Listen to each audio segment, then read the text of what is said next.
Hi guys, and welcome to our workshop, Set Yourself Free. All right, so basically what we're gonna do, just that you understand a little bit better how this all works, is that we gonna go like through snippets of my program, Get Over Your Breakup and Elevate Your Life. And then we basically always work out the key points. Then I will give you a question. And then in the end, I will give you a task, basically, that you can put everything into action, what we have learned today. All right. So basically, what I want to start with, it's first of all, I want to explain you that one thing that I needed to understand, first of all, that helped me massively to understand my situation better was that love is an addiction. And it's a really strong addiction. It's actually one of the hardest addictions in the world. And this is something that I want to point out. If you guys maybe follow me already longer, you know this already, so maybe it's going to be a little bit of a repetition. However, this is like the basic of everything. So that's why I want to go one more time into it. I will show you quickly, first of all, the snippet. All right, so there we go. That's the first part.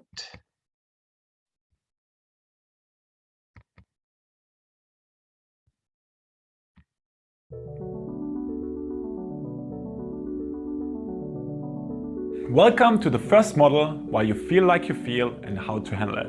And we directly start into the first lesson that is called Love is an Addiction. Did you know that love is the hardest addiction on the planet?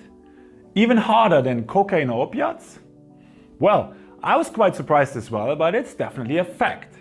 For example, in studies done by Guy Winch, he found out that the withdrawal of romantic love is creating the same symptoms in our brain that people experience when they withdraw from hard drugs like cocaine or opiates.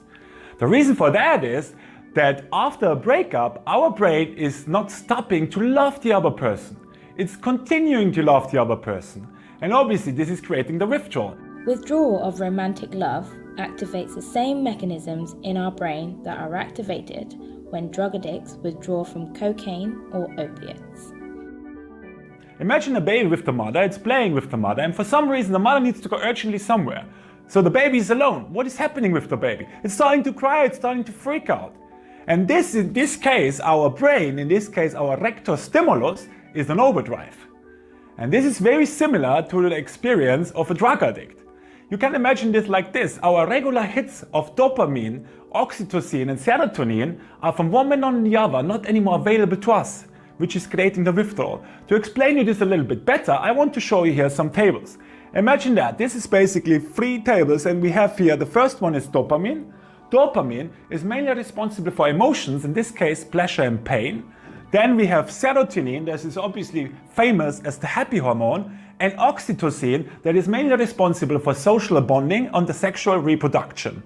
So now, when we are in love, especially when we are fresh in love, all these ones are on the highest level possible. That's why we experience this state of bliss, also known as the honeymoon effect. After a breakup, however, what's going to happen is that all these hormones go down and they are like on the bottom. And this can cause even states like depression and anxiety. So that's exactly the reason why we feel like we feel after a breakup.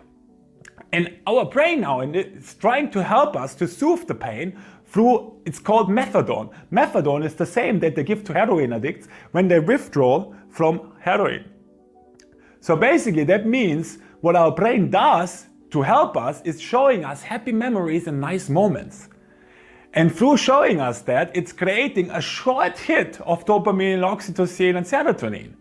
But obviously it helps us only for a short time. The same with a fix of a drug, it only goes for a short time and then again we fall down. Because we obviously realize that the other person is gone.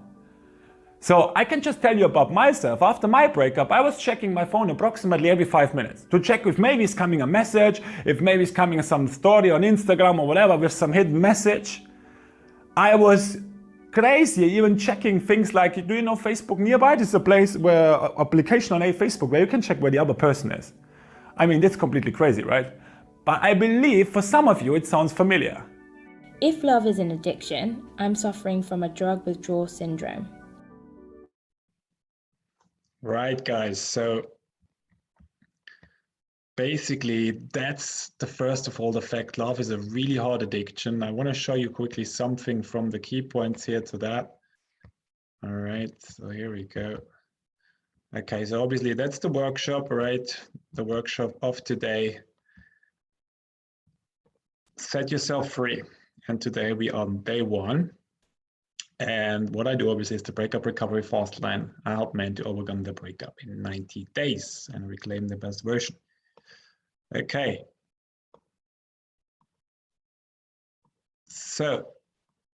So this is basically very important. So this course, Get Over Your Breakup and Elevate Your Life, from this I am showing you snippets today. With this course, we helped already more than 3,500 men until today, right? And the key point of the first part is all about why romantic love is an addiction. What is important is to understand that the withdrawal of romantic love is creating the same symptoms in our brain that we are creating when we are withdrawing from hard drugs like cocaine or opiates, right? And now another interesting point is obviously when the relationship is finished, it would be great when our brain would just stop to love the other person. Unfortunately, that's not possible. So the brain is continuing to love the other person, which is creating the withdrawal. And then the hormones in our body, I think that you have seen very nicely when I show you the diagrams, right? Is the hormones are mainly responsible for the way we feel. So you can really explain it through the hormones, why you feel so much longing and so much desire on your partner, even when the relationship was very bad in the end. And that's the funny story. Very often the relationship has been bad in the end, but we still long and desire our partner so much. And just because of the hormones, right?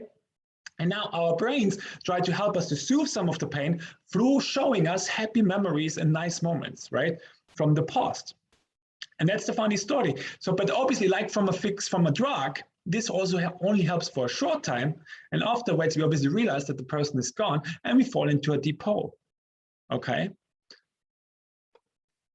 So what I wanted to ask you is basically that you ask yourself, that you think about which are the addictional behaviors that you can see or you could see when the breakup is already longer time, or still maybe you have it, but which are the addictional behaviors that you can see or you have seen on yourself? Think about this, because that's very important. We need to get conscious about the things that we do, all right? Cool. From there, we go into the second part of the video.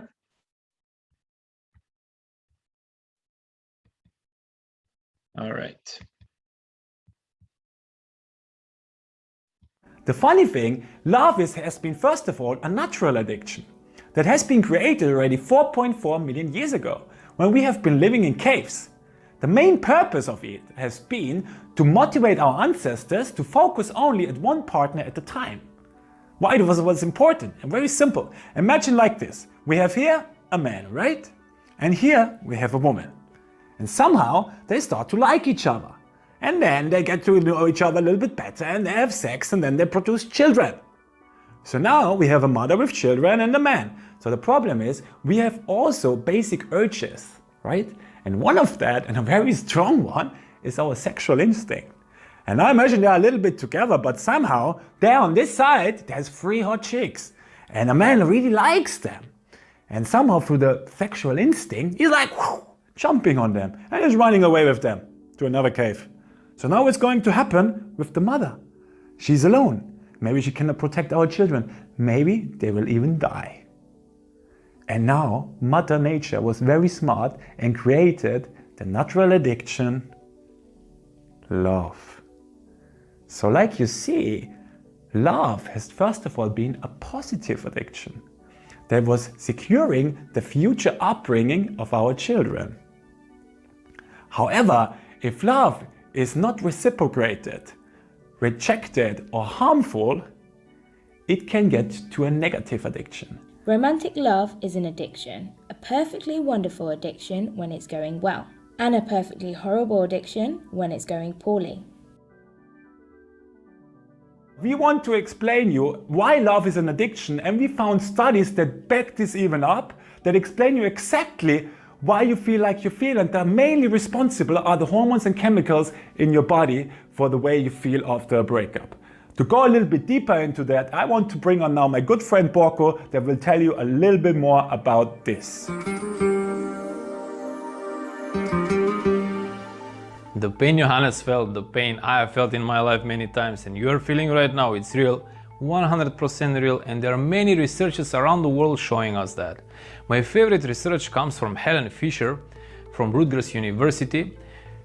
She wrote 6 books on evolution and future of sex, love and relationships, and she did one amazing study where they took subjects and they did an MRI scan while the people were looking at photographs from their exes. The conclusion that made, it's amazing. People, when we think about our ex, the part of our brain which are active are the same part of our brain responsible for addiction, motivation, reward and obsessive compulsive disorder. So this is hard proof why it's so hard when we have a heartbreak, why it's so hard to move on from a heartbreak. But don't worry, we will help you and guide you through the whole process. Now we're gonna continue with her statement. We put 15 people in the brain scanner who have been dumped on an average of 62 days beforehand, and they were a real mess. Oh boy, were they a mess. We found activity in a brain region linked to feelings of intense romantic love. We also found activity in the region related to deep attachment to their partner. We found activity in 3 brain regions linked with craving and addiction. And we found activity in a brain region linked with physical pain and the distress that goes along with it. In her published document, Love is an Addiction, Fisher states that the behavior that we have after a romantic breakdown, it's almost the same behavior that addicts have. Extremely focused attention, having mood swings, having amazing feeling of euphoria out of a sudden, falling down again, emotional dependence.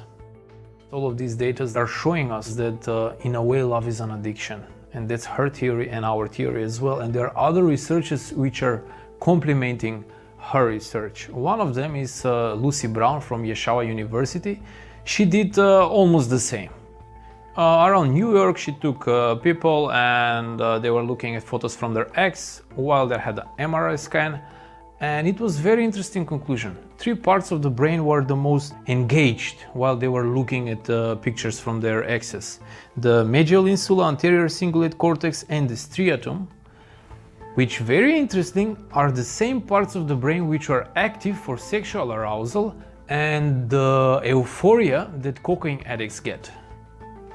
So it's a very interesting link that she made, and we're gonna hear her statement now. The brains of the study subjects looked a lot like drug addicts, finding effects. In retrospect, it's not surprising that the same areas of the brain that were active in the brains of cocaine addicts were active in these people who were heartbroken, looking at a picture of their former romantic partner. We crave the other person just as we crave nicotine or pain pills. You want to be near the other person. You constantly thinking about them. We even do dangerous things sometimes to win them back. We don't eat or sleep. Very interesting results, both from Helen Fisher and from Lucy Brown, which are showing us that love is actually an addiction, that it's a very serious condition, that we have to take it seriously in order to be able to progress in our life. Now I'm giving you back to Johannes. Okay, guys, so what did we learn from that, right? I think it's really impressive. When I saw this the first time, I was like, wow, I mean, now I understand better why I feel like I feel, right? So if we go back into this one here. Okay, so basically, we know, first of all, that romantic love is a natural addiction, right? So basically, that has been created 4.4 million years ago. And its purpose was to motivate our ancestors to focus their attention and energy on a single partner at a time. This chemical bond makes us feel safe and helps us to survive better in the world. Romantic love is a positive addiction, but it can turn into horrible addiction when it's only be one-sided or not reciprocated. So obviously that makes a lot of sense that this addiction is there, right? Because it basically bonds us together with our partner, because otherwise our sexual instinct would be much stronger and we would just jump on anybody else. So that's why this addiction has been created by Mother Nature. But that's why also it is so very strong, right? And that's why it's very difficult basically to fight it. But the funny thing is that basically also is that neurochemical data shows that lovers express the host of trait of common attributes to all addictions. This includes, and now listen up, focused attention, euphoria, intoxication, mood swings, obsessive thinking, emotional and physical dependence, distortion of reality, personality changes, the willingness to do inappropriate and dangerous things to obtain or sustain the love relationship, loss of self-control, and craving for emotional and sexual union with the love object. Guys, does that sound familiar to you? I will say so, right? So for me personally, everything what stands there, it was definitely what I was feeling. Okay. But also really it helped me to understand, look, that it's normal, right? That everybody feels like that. Okay. So then we go into the next part.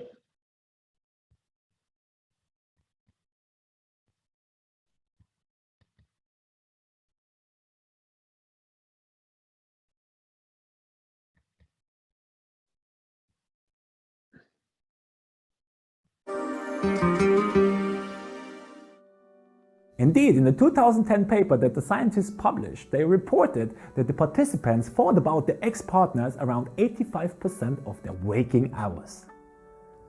85% of the waking hours! I mean, it's crazy, huh? I don't know about you, but I can definitely confirm that. Additionally, they reported a lack of emotional control for weeks or even months, inappropriate phoning or mailing, sobbing for hours, drinking too much, dramatic entrances in the rejected's home, or social places like the workplace where they maybe could be to express anger, resentment, or passionate love. And there you have it, the crazy behavior after every breakup.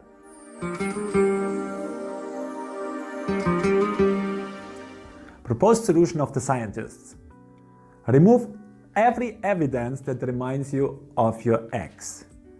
Things like stuffed animals, love letters, postcards, blankets that you used together, photos on and offline.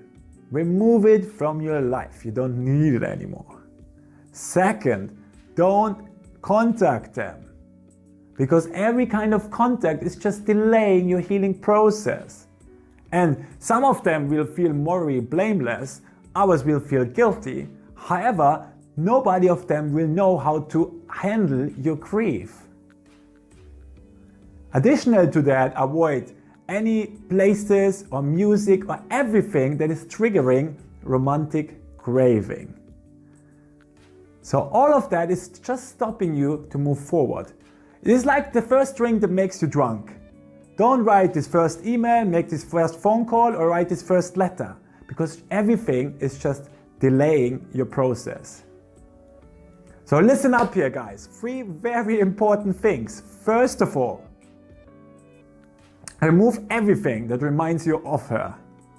Second, don't go to places where they maybe could be, or listen to any romantic music. And third, and most important, don't contact them. Don't even think about it, because otherwise the whole program doesn't make sense.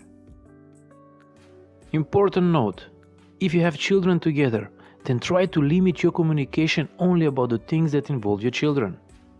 And remember, cutting your ex doesn't mean you hate them, it just means you need time for yourself. Okay, guys, so I hope you understood this, right? Because that's so important. What we need to understand really here is that love is a very strong addiction, right? And the only way to really basically get rid of it, okay, is to go cold turkey, like I say, right? It's really, we have to go cold turkey. So basically, that means we have to remove everything that reminds us of them, right? Everything. We should not go to places where they maybe could be, right? I hear this from a lot of people. Yeah, I went there because maybe I thought that she's going to be there, whatever, maybe I'm going to meet her. Just don't, okay? And then even more important, don't contact them and make it also impossible for them to contact you. Because again, every contact or reminder is delaying your healing process. Okay. And that's also important, guys. I'm really serious here, right? So basically, like, I realize this with so many people that I work with. This is one thing that I tell to everybody that before I start working, I say, listen, if you want to work with me, no contact, completely no contact, because everything that I work with you is for nothing. Guys, because every contact is delaying your healing process. So even if you work on yourself and you do things and whatever, as long as you still contact, as long as you still stalk social media, as long as you still have the reminders, it's almost impossible for you to move forward. And that's why I call it cold turkey, because again, it's a very strong addiction. And it's the only way that we can really move forward. So this is something that I want you to learn from this day, because I know a lot of you are still in contact with your ex. If you really want to move forward faster, you need to cut all contact. That's why they always say no contact. Yeah, because no contact works, because it's the only way that you really can heal, guys. Because everything that you do when you don't, like when you stay in contact, is you just to delay it a month later, 2 months later, 3 months later. When you continue stalking, 4 months later, 5 months later, it's just what it is. Because your brain gets all the time reminded, and it will not stop loving. And that's the point, guys. So that's so super important. You really need to understand that, and you should ask yourself, where are you in this process? And I hope you understand why it's so important that we go cold turkey, that we cut all communication, that we remove everything from them. Because love is such a strong addition, we need to go cold turkey to move on. There's no other way, guys. Okay? And again, when you have children together, whatever, I understand, we understand that you cannot go all no contact, but then limit the communication only on the children. Very important, guys. Okay. All right. And then always, every time that we do together, we have a call to action that I point you out now.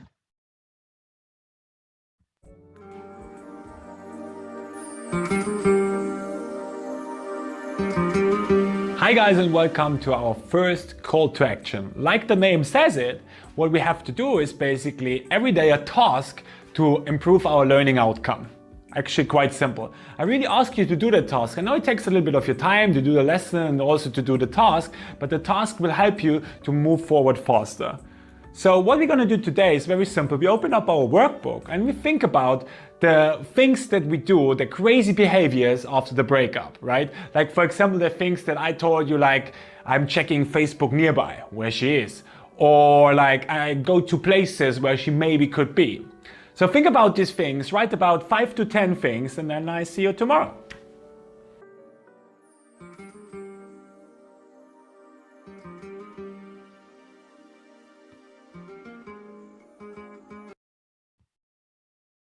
Okay, guys, so basically what I want you to do is always a call to action, because again, information alone helps you nothing, right? You need to take action. We need to take action. So that's why this is so important. That means what I want you to do is basically 2 things. It's very important that we get conscious about the things and the problem. Most of them we do unconsciously, driven by these hormones, right?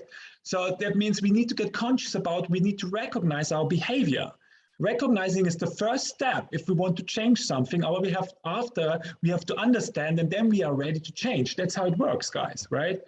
So basically, that's why I want you to do 2 things. And please, always when we have this task, this call to actions, post these things in the breakup recovery group, right? So basically in the big group, post exactly what is basically the task. You can write task day 1 or whatever, and just post it there.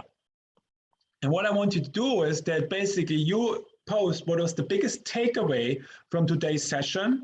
What was the most aha effect, the most useful for you, the thing that really like you learned something, right? It's like the biggest takeaway. And then I want you basically to write all the addictional behaviors, okay, that you can or could observe on yourself, right? Put them all down in a post, and that's actually it for today, guys. So one more time, in the breakup recovery group, not in the other group, where the other group is only for the recordings, right? So in the breakup recovery group, please put what has been your biggest takeaway from today's session and all the additional behaviors that you can or could observe on yourself, all right? So that's so far all from today, guys. And then I wish you a nice day, evening, or whatever in the world you are. And I see you tomorrow for the second part, Chasing the Dream of the Beautiful Times. All right? Take care and have a good time.